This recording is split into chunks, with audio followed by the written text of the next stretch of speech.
আমাদের সময়ের মূল্য আছে। কেন? আমাদের জীবনটাই হচ্ছে আমাদের সময়, আমাদের জীবনটাই, আমাদের সময়টাই আমাদের জীবন। আমরা কেউ এই আকালু টাঙ্গাইলে বসবাস করি, বগুড়ায় বসবাস করি, এটা হাকিকি বসবাস নয়। হাকিকি প্রকৃত বসবাস সময়ের মধ্যে বসবাস।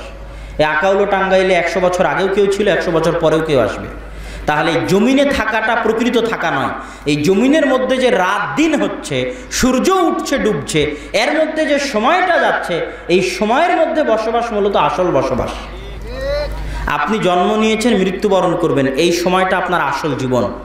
তাহলে অনর্থক সৃষ্টি করেননি, সময়কে অবমূল্যায়ন করা যাবে না। এই সময়ের হিসাব আল্লাহ কিয়ামতের মাঠে নেবেন। 3 নাম্বার, মানুষ মেশিনের মতো। মানুষকে আল্লাহ সুবহানাহু ওয়া তাআলা কাজের জন্য সৃষ্টি করেছেন। এই মাইক যদি কাজ না করে, মাইককে ফেলে দিতে হবে। মোবাইল যদি কাজ না করে, ডাস্টবিনে ফেলে দিতে হবে। ওই ক্যামেরা যদি কাজ না করে, সংশোধন না হয়, ঠিক না হয়, ফেলে দিতে হবে। লাইট যদি নষ্ট হয়, ঠিক না হয়, কাজ না করে, ফেলে দিতে হবে। ঠিক মানুষও তেমন। প্রত্যেকটা মানুষকে জিজ্ঞেস করা উচিত, আমি আজ সারাদিনে কি করেছি।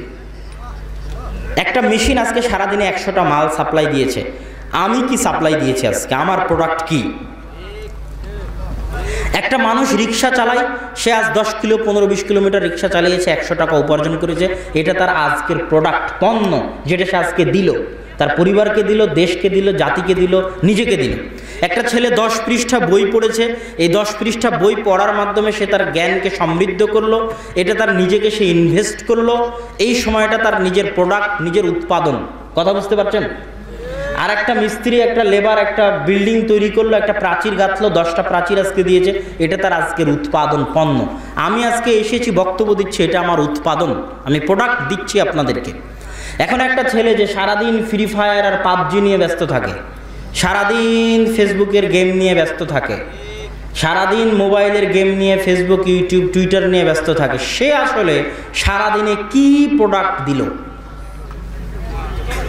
কথা বুঝতে পারছেন কি? সারাদিনে সে কি উৎপাদন করলো, তার উৎপাদনটা কি? সারাদিনে সে নিজেকে কি দিল, জাতিকে কি দিল, পরিবারকে কি দিল, দেশকে কি দিল?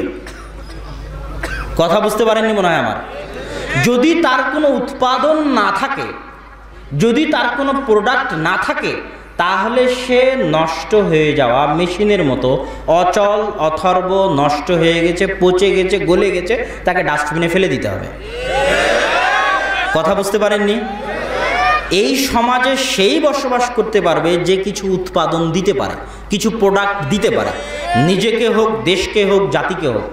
আর তার বসবাসের সুযোগ নাই যে কিছু দিতে পারে না, কেননা সে